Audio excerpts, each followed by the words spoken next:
Logics అండి. Okay students, మనము ఈ వీడియోలో ప్రణాళికా సంఘానికి సంబంధించినటువంటి కొన్ని గత ప్రశ్న పత్రాలు వాటి గురించి డిస్కషన్స్ చేద్దాం. ఓకే, ఈ ప్రీవియస్ క్వశ్చన్స్ అండి మనం రాసేటువంటి ఎగ్జామ్లో 20 to 30% కూడా రావడానికి అవకాశం ఉంటుంది. మీ స్కోర్ బిల్డప్ కావడానికి చాలా అవకాశం ఉంటుందండి. ఓకే, 15 నుండి 20 లేదా 25 సంవత్సరాలు కాల పరిమితితో సాధించాల్సిన లక్ష్యాలను నిర్ణయించుకొని ప్రణాళికలలో కొనసాగింపు ఉండేటట్లుగా చేసే ప్రణాళికలను ఏమంటారు? ఒకరండి, కేంద్రీకృత ప్రణాళికలు, ప్రజాస్వామిక ప్రణాళికలు, అధికృత ప్రణాళికలు, దీర్ఘదర్శి ప్రణాళికలు అనేటువంటివి 4 రకాలుగా ఇచ్చాడు. 15 నుండి 20 లేదా 25 సంవత్సరాల కాల పరిమితితో సాధించాల్సినటువంటి లక్ష్యాలను నిర్ణయించుకొని ప్రణాళికా కాలంలో కొనసాగింపు ఉండేటట్లుగా చేసే ప్రణాళికను ఏమంటారు? మొత్తం 4 ఆప్షన్స్ ఇచ్చాడు. కేంద్రీకృత ప్రణాళికలు, ప్రజాస్వామిక ప్రణాళికలు, అధికృత ప్రణాళికలు, దీర్ఘదర్శి ప్రణాళికలు అని మొత్తం 4 రకాలు అనేటువంటివి ఇవ్వటం జరిగింది. ఓకే అండి,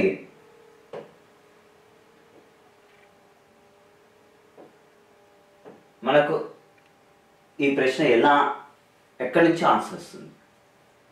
ప్లానింగ్ కమిషన్లో ప్రణాళికా సంఘంలోనండి మనకు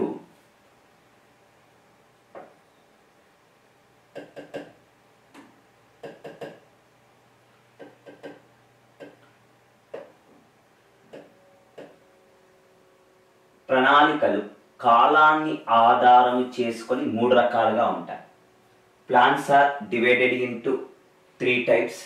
డిపెండ్స్ ఆన్ డ్యూరేషన్, కాలాన్ని ఆధారం చేసుకొని ప్రణాళికలు 3 రకాలు. First one short term plans, second one middle term plans, long term plans. Short term, middle term, third one long term plans. స్వల్పకాలిక ప్రణాళికలు, మధ్యకాలిక ప్రణాళికలు, దీర్ఘకాలిక ప్రణాళికలు లేదా దీర్ఘదర్శి ప్రణాళికలు. స్వల్పకాలిక ప్రణాళికలు అంటే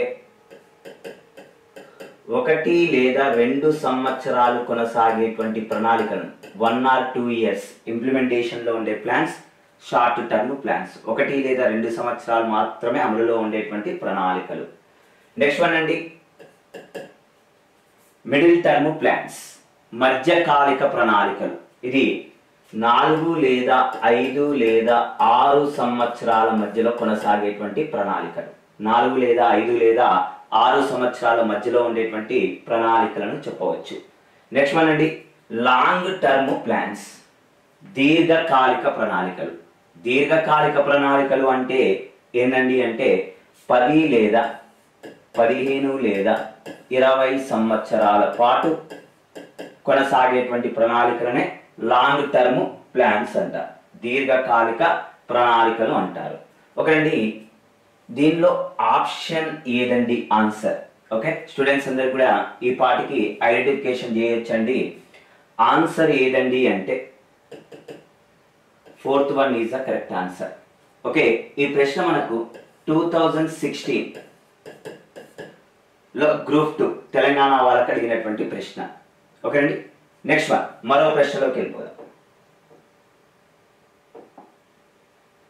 ఓకే, క్రింది వాటిలో ఆర్థిక ప్రణాళీకరణ లక్ష్యంగా ఏ ఆర్థిక వ్యవస్థ గుర్తించబడింది?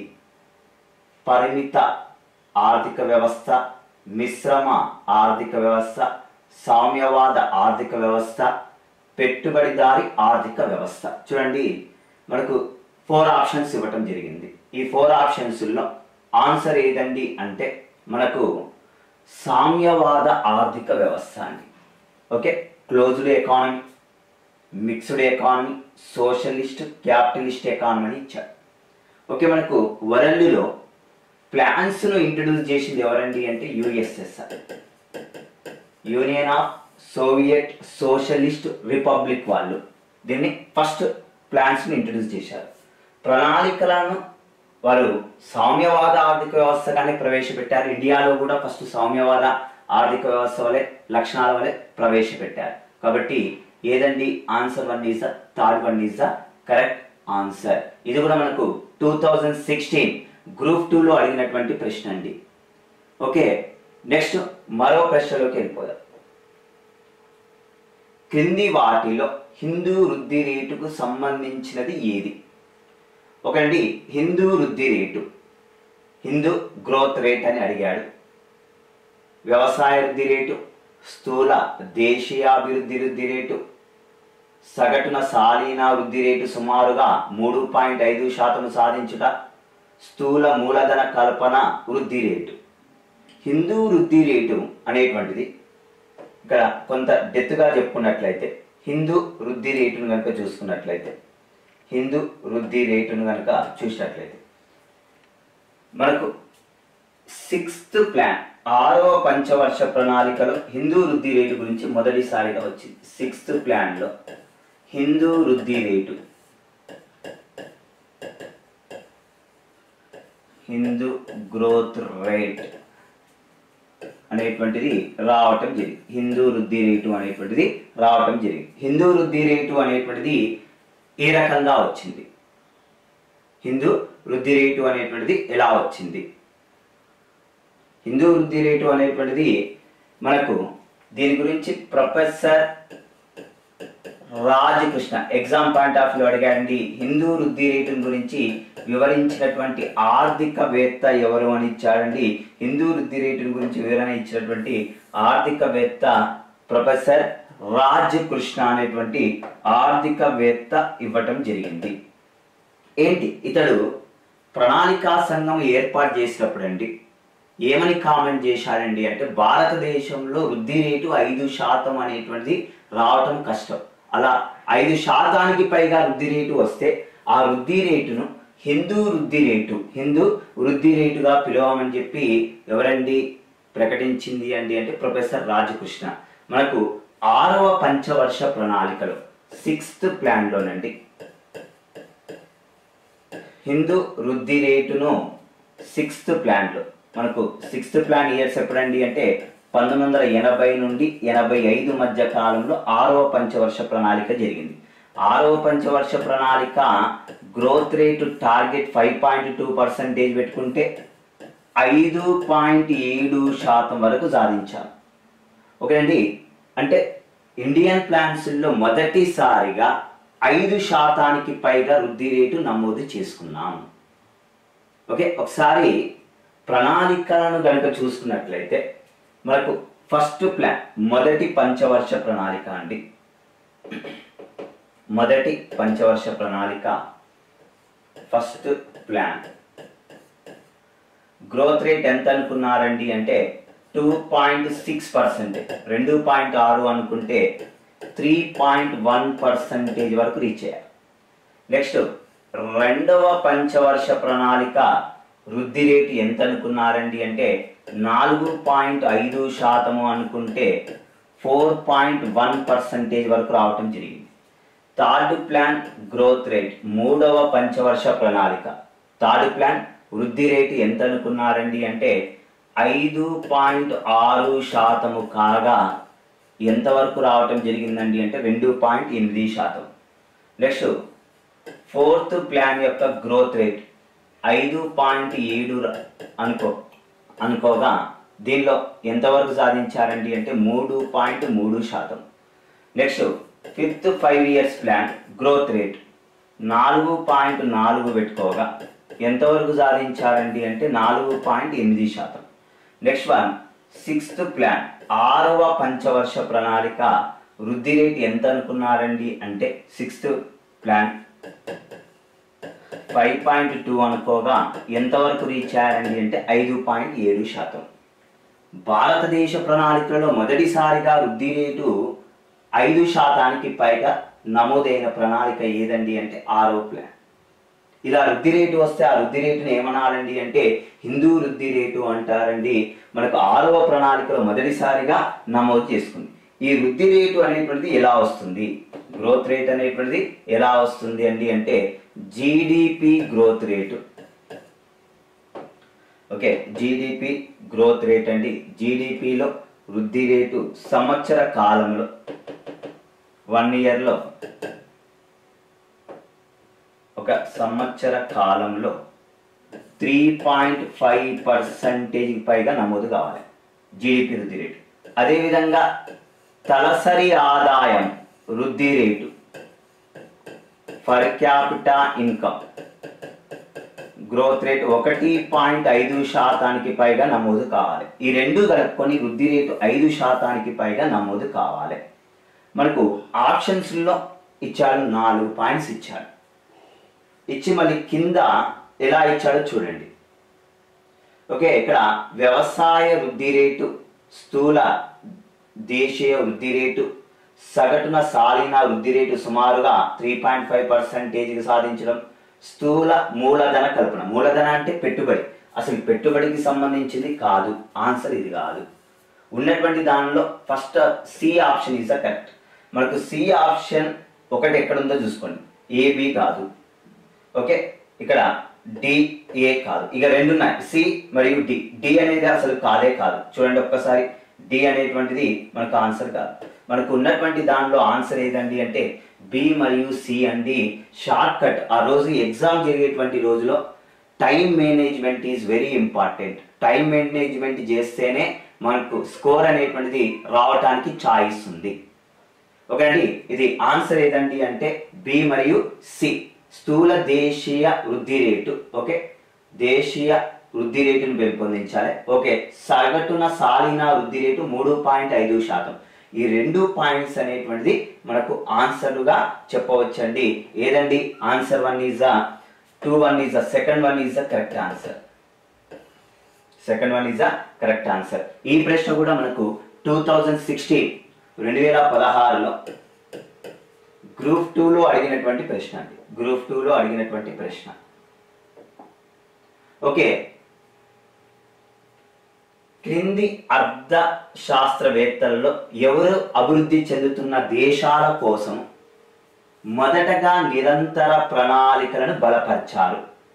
Amartya Sen, Gunnar Myrdal, PC Mahalanobis, PR Brahmananda అనేటువంటి 4 ఆప్షన్స్ ఇచ్చాడు. చూడండి, రోలింగ్ ప్లాన్స్. ఓకే, ఇండియాలో రోలింగ్ ప్లాన్స్ను ప్రవేశపెట్టింది ఎవరండి అంటే ఓకే జనతా ప్రభుత్వం అధికారంలో ఉన్నప్పుడు. జనతా ప్రభుత్వం ఎప్పుడండి అధికారంలోకి వచ్చినటువంటి ఇయర్ను కనుక చూసుకున్నట్లయితే జనతా ప్రభుత్వం అండి. జనతా ప్రభుత్వము పవర్లోకి వచ్చిన తర్వాత 5 ఇయర్స్ ప్లాన్కి గ్యాప్ ఇచ్చింది. 5 సంవత్సరాల ప్రణాళికకు గ్యాప్ ఇచ్చింది. గ్యాప్ ఇచ్చి ఈ 5 సంవత్సరాల కాలంలో, ఈ 5 ఇయర్స్ కాలంలోనండి మనకు 5th 5 ఇయర్స్ ప్లాన్ను బ్రేక్ చేసి దాని స్థానంలో నిరంతర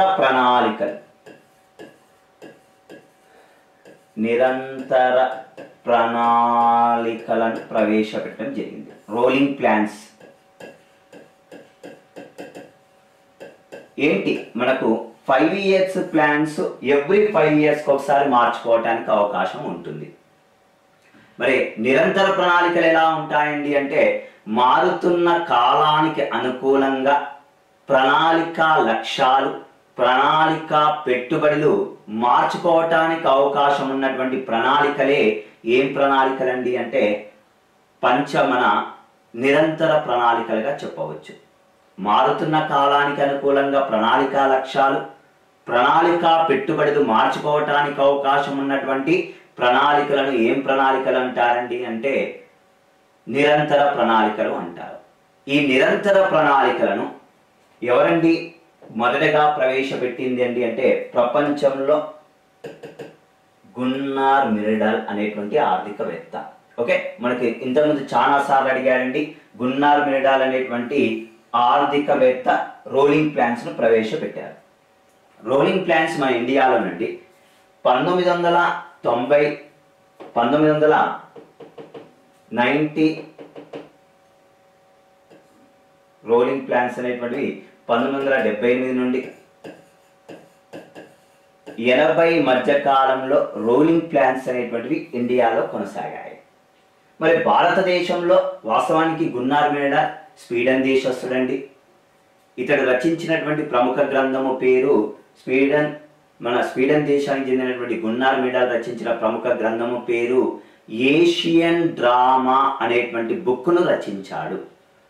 ఓకే, మరి భారతదేశంలో లగ్డావాలా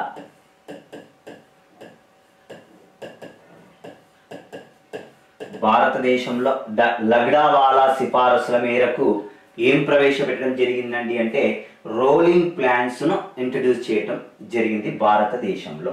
ఎప్పుడు ఏ మధ్య కాలంలో అండి అంటే 1978 నుంచి 80 మధ్యలో జరిగింది. నెక్స్ట్ మరొక ప్రశ్నలోకి పోదామండి. బడ్జెట్ లోటు, ద్రవ్యోల్బణము, మాంద్యము, రుణభారము మొదలైనవి వల్ల ఏర్పడిన తీవ్రమైన ఆర్థిక సంక్షోభాన్ని భారతదేశం ఎదుర్కొన్న సమయంలో ఏ పంచవర్ష ప్రణాళికలను ఆమోదించారు? 4, 6, 8, 9వ పంచవర్ష ప్రణాళిక అని మనకు ఆప్షన్స్లో ఇచ్చారు. ఓకేనండి, మనకు ఇక్కడ చూసినట్లయితే మనకు ఆన్సర్ ఏమని అవ్వటానికి అవకాశం ఉందండి అంటే 4వ ప్రణాళిక అయినా ఉండొచ్చు అనిపిస్తుంది. ఓకే, 8 అయినా ఉండాల్సి వస్తుంది అనిపిస్తుంది. ఎందుకు 4వ ప్రణాళిక ఎందుకండి అంటే మనకు 3వ పంచవర్ష ప్రణాళిక తరువాత ఇందిరాగాంధీ ప్రధానమంత్రి అయిన తర్వాత 3వ పంచవర్ష ప్రణాళికలో 2 దేశాలతో యుద్ధాలు జరిగాయి, 2 ప్రధానులు మరణించారు. దీంతో ఇందిరాగాంధీ 3 ఇయర్స్ ప్లాన్ గ్యాప్ను అనౌన్స్మెంట్ చేసి 4th 5 ఇయర్స్ ప్లాన్ను 1969లో ప్రవేశపెట్టింది, 1969 నుండి 74 మధ్యలో. అయితే దీనికి ఆన్సర్ ఏదండి అంటే 4th ప్లాన్ కాదండి, 8th ప్లాన్. పివి నరసింహారావు ప్రధానమంత్రి కాకముందు భారతదేశ ఆర్థిక పరిస్థితి ఎలా ఉండేనండి అంటే బడ్జెట్ లోటు, ఆర్థిక మాంద్యము, రాజకీయ సంక్షోభం. ఓకే, లోటు బడ్జెట్లో ఉండి మనము అప్పటికి ఐఎంఎఫ్ దగ్గర అప్పు అడిగామండి, రుణాన్ని అడగటం జరిగింది. దాంతోపాటు మనకు పివి నరసింహారావు ప్రధానమంత్రి అయిన తరువాత 1991వ సంవత్సరంలో ప్రైవేటీకరణను ప్రోత్సహిస్తూ ఎల్పిజి నమూనాను ప్రవేశపెట్టడం జరిగింది. ఎల్పిజిలో ఎల్ అంటే లిబరలైజేషన్, పి అంటే ప్రైవేటైజేషన్, జి అంటే గ్లోబలైజేషన్. ఎల్పిజి నమూనాను కూడా మనము ప్రవేశపెట్టడం జరిగింది. ఏ ఇయర్లోనండి అంటే 1991వ సంవత్సరంలో 1991 ఇయర్లో ఎల్పిజి నమూనాను ప్రవేశపెట్టడం జరిగింది. ఓకే, ఇది ఎన్నో ప్రణాళిక అండి ఆన్సర్ అంటే 8th 5 ఇయర్స్ ప్లాన్, 8వ పంచవర్ష ప్రణాళిక అండి. Okay, next one. Okay, next one. అన్ని అభివృద్ధి ప్రయత్నాలలో మానవాభివృద్ధిని కీలకంగా భావించి క్రింది వాటిలో ఏ ప్రణాళిక మానవాభివృద్ధి లక్ష్యాన్ని నిర్ణయించింది? ఓకేనండి, హ్యూమన్ డెవలప్మెంట్ అనేటువంటి వర్డ్ని యూజ్ చేసిన ప్లాన్ ఏది అని ఇచ్చాడు, మానవాభివృద్ధి. ఓకే అండి, ఒకసారి చూస్తే 5th 5 years plan removal of poverty, పేదరిక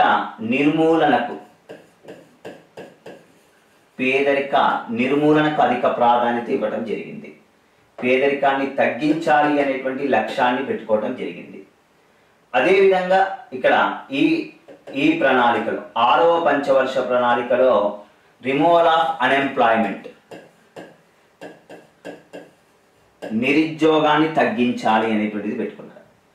7వ పంచవర్ష ప్రణాళికలో 7th ప్లాన్లో పని, ఆహారము,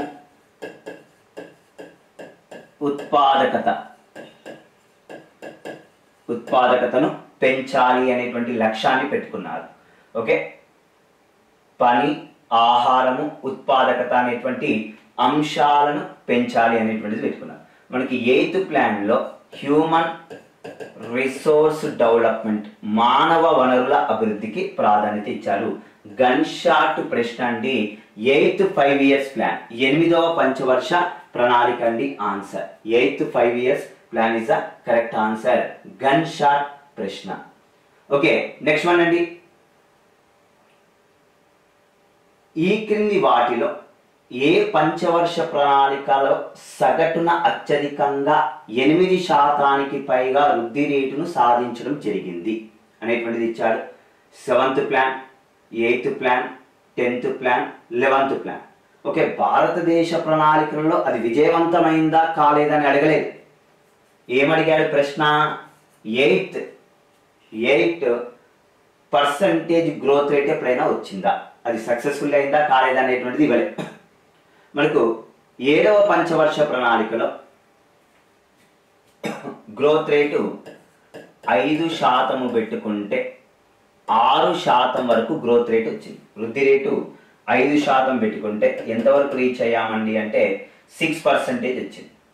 8th 5 years ప్లాన్లో 8వ పంచవర్ష ప్రణాళికలో 5.6 అనుకుంటే 6.8% వరకు వృద్ధి రేటు వచ్చింది.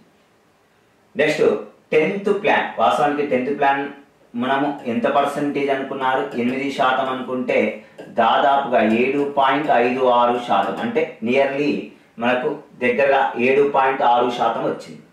11th ప్లాన్లో 8.1% పెట్టుకుంటే నియర్లీ ఎంత వచ్చిందండి అంటే 8%.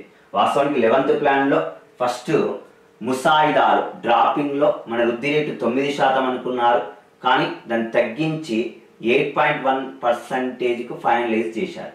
ఇది ఎంతవరకు రీచ్ కావటం జరిగిందండి అంటే 8th వరకు రీచ్ కావటం జరిగింది. ఏ ప్రణాళికలోనండి అంటే answer is the 4th one is the correct answer. 4th one is the correct answer అండి. ఇది 11th 5 years plan is the correct answer. Okay, మరొక ప్రశ్న చూద్దాం. భారతదేశ పంచవర్ష ప్రణాళికలన్నిటిలో దాదాపు ఒకే విధమైన ప్రాధాన్యతను పొందిన రంగం ఏది? వ్యవసాయం, రవాణా, పరిశ్రమలు, ఇంధనం. ఓకే, ఇండియాలో మొదటి పంచవర్ష ప్రణాళిక నుండి 12 పంచవర్ష ప్రణాళికలను ప్లానింగ్ కమిషన్ పూర్తి చేసుకుంది. ఏ ప్రణాళికలో అయినా సరే మనకు అన్నిటికీ దాదాపుగా ఒకే రకమైన 20% పైగా, దాదాపుగా అండి మనకు 12th ప్లాన్లో కొంతవరకు తగ్గించినప్పటికీ వ్యవసాయ రంగంలో దాదాపుగా అన్నిటికీ 20% పైగా వ్యవసాయ రంగానికి ఇవ్వటం జరిగింది. ఆన్సర్ ఏదండి అంటే వ్యవసాయము అండి. గన్ షాట్ ప్రశ్న అండి. ఇది మనకు గతంలో గ్రూప్ 2లో అడిగినటువంటి ప్రశ్న అండి. ఈ ప్రశ్న మిస్ అయింది పోయినసారి. ఈ ప్రశ్న గురించి డిస్కషన్ చేద్దాం. ఓకే, పోయినసారి 2016లో ఇచ్చాడు. క్రింది వాటిని జతపరిచింది. ప్లానింగ్ కమిషన్ ప్రధాన లక్ష్యం అని ఇచ్చాడు. మొదటి పంచవర్ష ప్రణాళిక, 2వ పంచవర్ష ప్రణాళిక, 3వ పంచవర్ష ప్రణాళిక, 4వ పంచవర్ష ప్రణాళిక.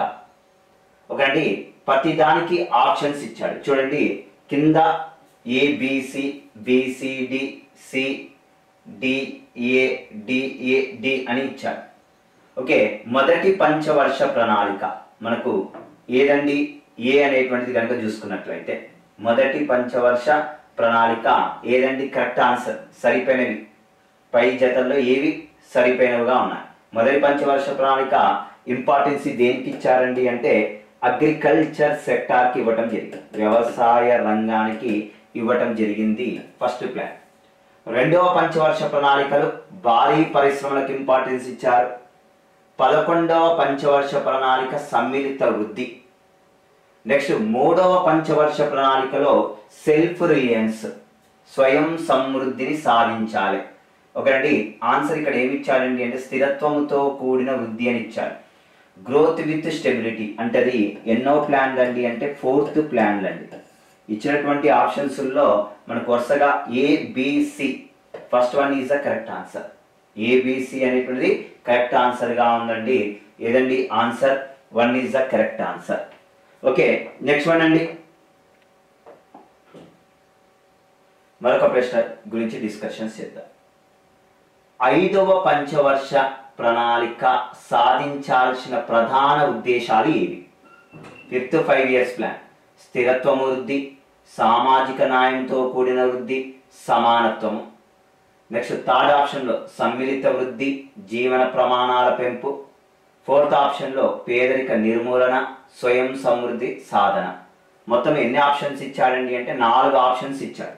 5వ పంచవర్ష ప్రణాళిక సాధించాల్సిన ప్రధాన ఉద్దేశాలు ఏవి అని ఇచ్చాడు. స్థిరత్వం వృద్ధి, సామాజిక న్యాయంతో కూడిన వృద్ధి, సమానత్వం, సమ్మిళిత వృద్ధి, జీవన ప్రమాణాల పెంపు, పేదరిక నిర్మూలన, స్వయం సమృద్ధి. గన్ షాట్ ప్రశ్న అండి. ఫిఫ్త్ 5 ఇయర్స్ ప్లాన్ ఇంపార్టెన్స్ దేనికి ఇచ్చిందండి అంటే రిమూవల్ ఆఫ్ పావర్టీ.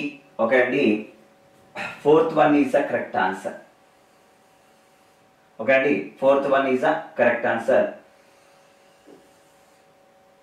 5వ పంచవర్ష ప్రణాళిక మనకు పేదరిక నిర్మూలనకు ఇంపార్టెన్స్ అనేటువంటిది ఇవ్వడం జరిగింది. ఇక్కడ పేదరికాన్ని తగ్గించడానికి ఇందిరాగాంధీ 20 సూత్రాల పథకాన్ని కూడా ఎన్నో ప్రణాళికలో ప్రవేశపెట్టడం జరిగిందండి అంటే ఫిఫ్త్ 5 ఇయర్స్ ప్లాన్ లో ఇంట్రడ్యూస్ చేయడం జరిగింది.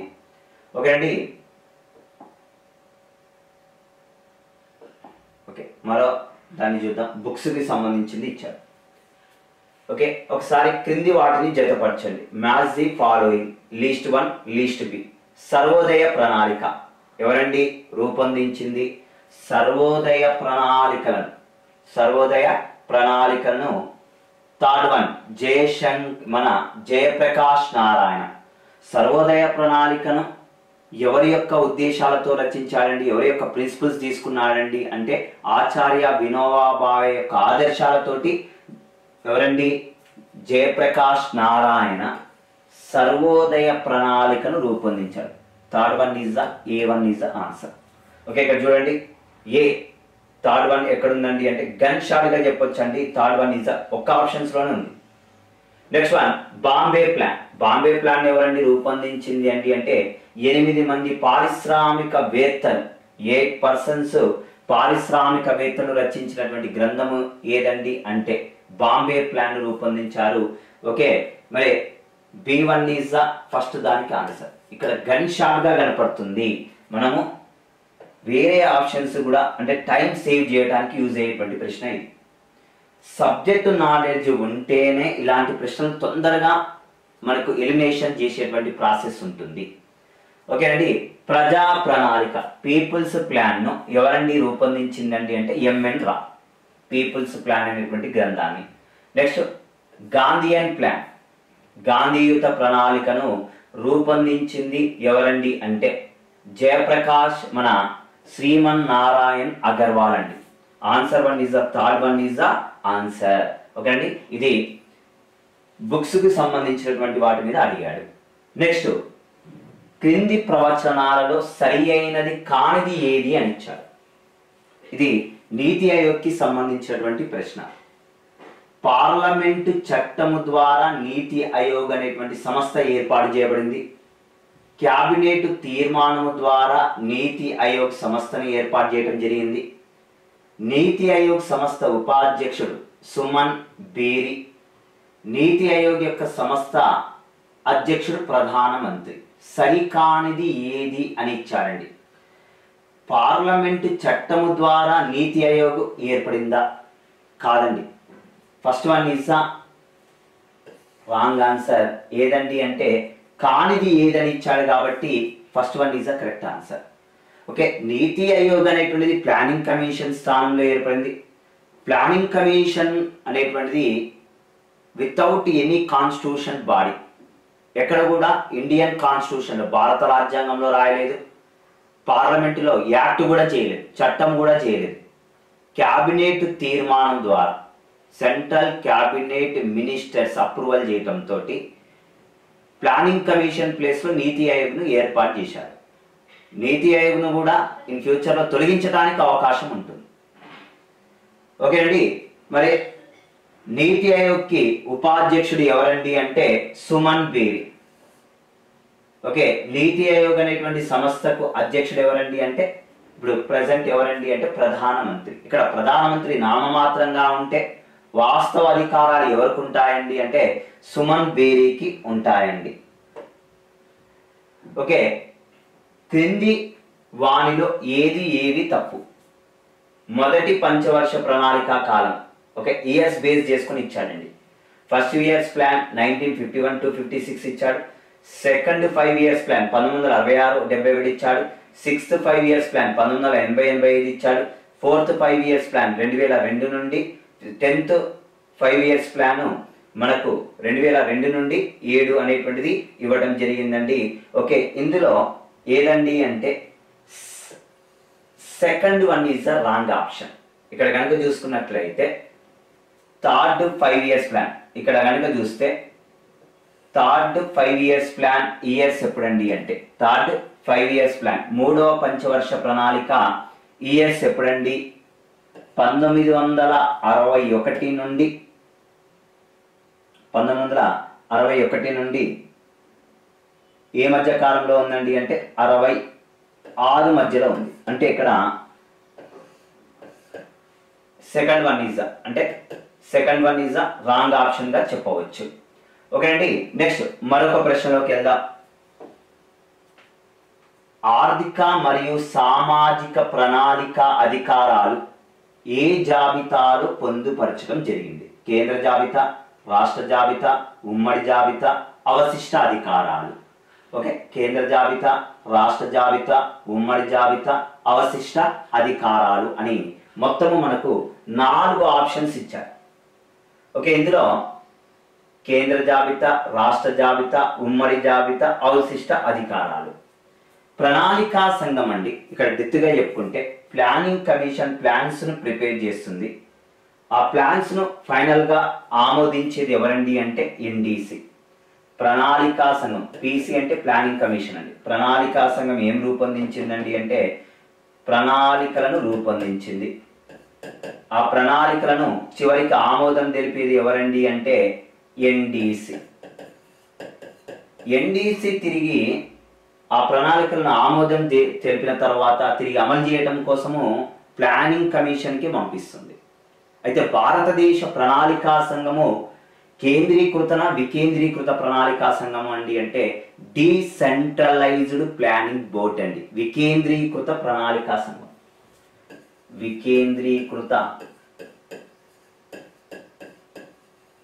వికేంద్రీకృత ప్రణాళికా సంఘం, డీసెంట్రలైజ్డ్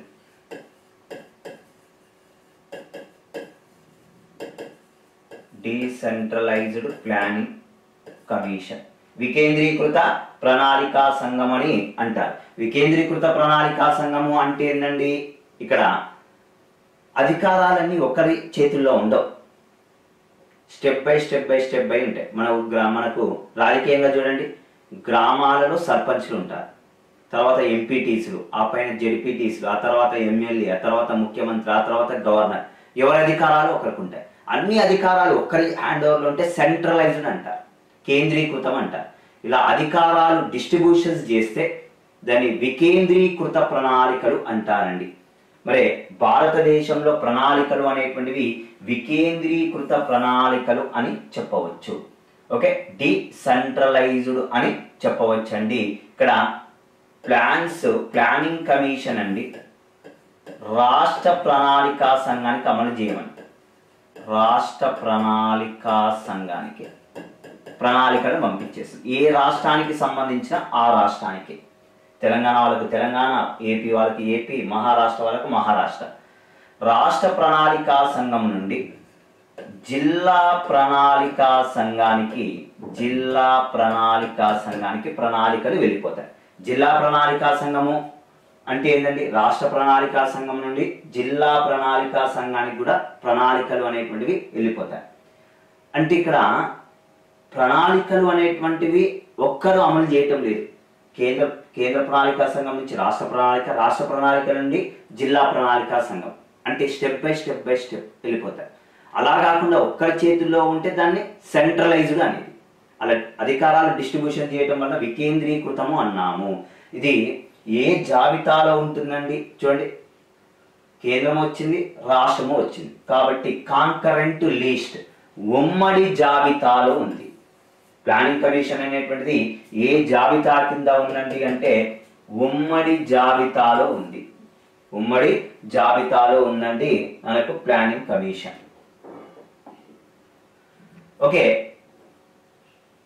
నీతి ఆయోగ్ సామాజిక సమ్మిళిత నివేదిక 2021 ప్రకారం సామాజిక సమ్మిళిత్వ అనేది ఈ క్రింది అంశాల పరంగా సమాజంలో వెనుకబడినటువంటి వర్గాలను మెరుగుపరుస్తుంది. ఓకే అండి, ఈజీ ప్రశ్న అండి. ఇక్కడ చూడండి, నీతి ఆయోగ్ సామర్థ్యం, ఆత్మ గౌరవం, అవకాశాలు ఈజీగా కనపడుతున్నాయండి. విద్రోహం అనేటువంటి దానికి ఇస్తుందా? ఇవ్వదండి. ఈ 3 ఆప్షన్స్ అనేటువంటివి గన్ షాట్ క్వశ్చన్స్ అండి. ఇది ఈ మధ్య కాలంలో లీక్ అయినటువంటి క్వశ్చన్ పేపర్స్లో మనకు దురదృష్టకరంగా కొన్ని క్వశ్చన్ పేపర్స్ లీక్ అయ్యాయి. దానిలో అడిగినటువంటి ఒక ప్రశ్న అండి ఇది, సామర్థ్యము, ఆత్మగౌరవము, అవకాశాలు. ఓకే అండి, ఆన్సర్ ఏముంటుందండి? A, B, D. Okay, third one is the correct answer. Third one is the correct answer అండి. నెక్స్ట్ వన్, ప్లానింగ్ కమిషన్ లో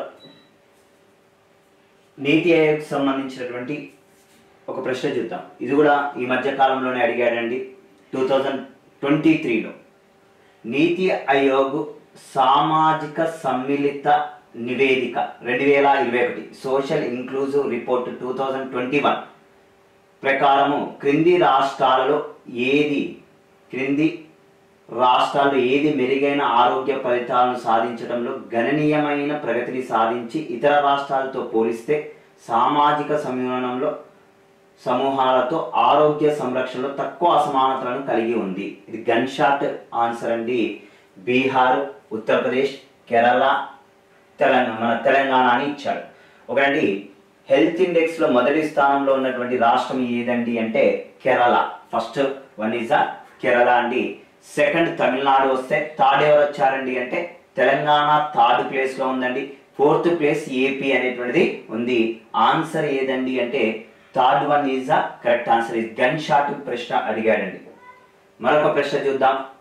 ప్రణాళికా సంఘం స్థానంలో నీతి ఆయోగ్ను ఏర్పాటు చేయడానికి సంబంధించిన క్రింది అంశాలలో వర్తించినది ఏది? ఒకటిది 2017వ సంవత్సరంలో ఒక జనరల్ స్టడీస్ పేపర్లో అడిగినటువంటి ప్రశ్న. ప్రణాళికా సంఘం స్థానంలో నీతి ఆయోగ్ను ఏర్పాటు చేయడానికి సంబంధించిన క్రింది అంశాలలో వర్తించనిది ఏదే అని ఇచ్చాడు. ప్రణాళికా సంఘం దాని పనితీరులో రాజకీయ జోక్యాన్ని అరికట్టలేకపోయింది. విధాన నిర్ణయాలతో నీతి ఆయోగ్ రాష్ట్ర ప్రభుత్వాల విశ్వాసాలను తీసుకోలేకపోయిందని భావించవచ్చు. ప్రపంచ వాణిజ్య సంస్థ సవాళ్లను ఎదుర్కోవటానికి ప్రణాళికా సంఘానికి అవసరమైన సాధనాలు లేవు. ఫోర్త్ ఆప్షన్లో ప్రభుత్వ విధానాలను అనుకూలంగా పనిచేసి దాని మేధోమదనం థింక్ ట్యాంక్గా సేవ చేయటం అని ఇచ్చాడు. ఇక్కడ ఇంగ్లీష్లో కనుక చూసుకున్నట్లయితే ఒకసారి చూసుకోండి. ఒకటి, మనకు మొత్తం 4 ఆప్షన్స్ ఇచ్చాడు. ఇందులో ప్రణాళికా సంఘం నీతి ఆయోగ్ అయినా సరే, ఓకే, ప్లానింగ్ కమిషన్ అనేటువంటిది ప్రణాళికా సంఘం స్థానంలో నీతి ఆయోగ్ను ఏర్పాటు చేయడానికి వర్తించబడింది ఏది? ఈ 3 అంశాలు పోలి ఉంటాయి చూడండి. ఏ, బి, సి అనేటువంటిది ఉంటుంది. అసలు WTOతో అసలు సంబంధం, ప్రపంచ వాణిజ్య బ్యాంకు తోటి, ప్రపంచ వాణిజ్య సంస్థ WTO తోటి, వరల్డ్ ట్రేడ్ ఆర్గనైజేషన్ తోటి అసలు సంబంధం ఏమైనా ఉందా అంటే అసలు లేదండి. Answer one is the third one is the correct answer. Third one is the correct answer అండి. ఓకే, నెక్స్ట్ చివరిగా ఇంకొక ప్రశ్న గురించి డిస్కషన్స్ చేద్దామండి. సమ్మిళిత వృద్ధి వ్యూహంను మొదటగా అనుసరించబడింది 11వ పంచవర్ష ప్రణాళిక, 10వ పంచవర్ష ప్రణాళిక, 11వ పంచవర్ష ప్రణాళిక, 12వ పంచవర్ష ప్రణాళిక, 6వ ప్రణాళిక. ఇన్క్లూజివ్ గ్రోత్ అనేటువంటి స్ట్రాటజీ ఏ ప్లాన్లో యూజ్ చేయటం అని ఇచ్చాడు. 10th 5 years plan, 12th 5 years plan, 11th 6th 5 years plan అని ఇచ్చాడు. ఆన్సర్ ఏదండి అంటే మనకు 11th ప్లాన్, 11వ పంచవర్ష ప్రణాళిక అండి. 11వ పంచవర్ష ప్రణాళిక మనకు ఏ అంశానికి ప్రాధాన్యత ఇచ్చారు? 11th 5 years ప్లాన్ అండి. 11వ పంచవర్ష ప్రణాళిక okay, faster inclusive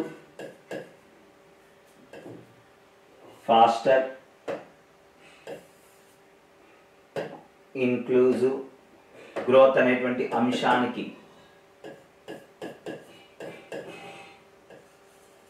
faster inclusive growth.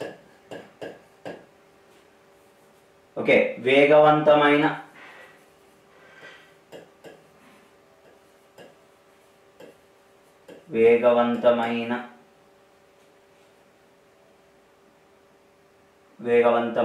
సమ్మిళిత వృద్ధికి ప్రాధాన్యత ఇచ్చారు. ఎన్నో పంచవర్ష ప్రణాళికలో అండి అంటే 11th 5 years ప్లాన్లో, 11వ పంచవర్ష ప్రణాళిక కాలంలో. ఓకేనండి, ఆన్సర్ ఏదండి అంటే మనకు సెకండ్ వన్. ఇంకోటి ఎక్కడ కన్ఫ్యూజ్ అవుతామండి అంటే 12th ప్లాన్లో అవుతాం. అయితే 12th ప్లాన్ ఎందుకు కాదండి అంటే 12th ప్లాన్లో మనకి ఏం ఇంపార్టెన్స్ ఇచ్చారు? 12th ప్లాన్ ఇంపార్టెన్సీ faster and more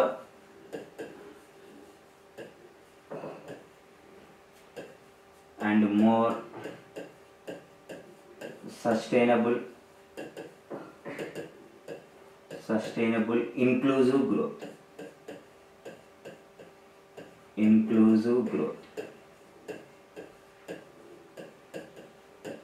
వేగవంతమైన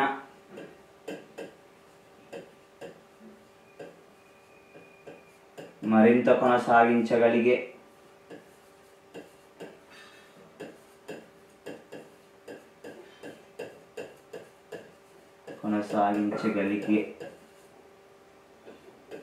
సమ్మిళిత వృద్ధికి ఇంపార్టెన్స్ ఇచ్చారు.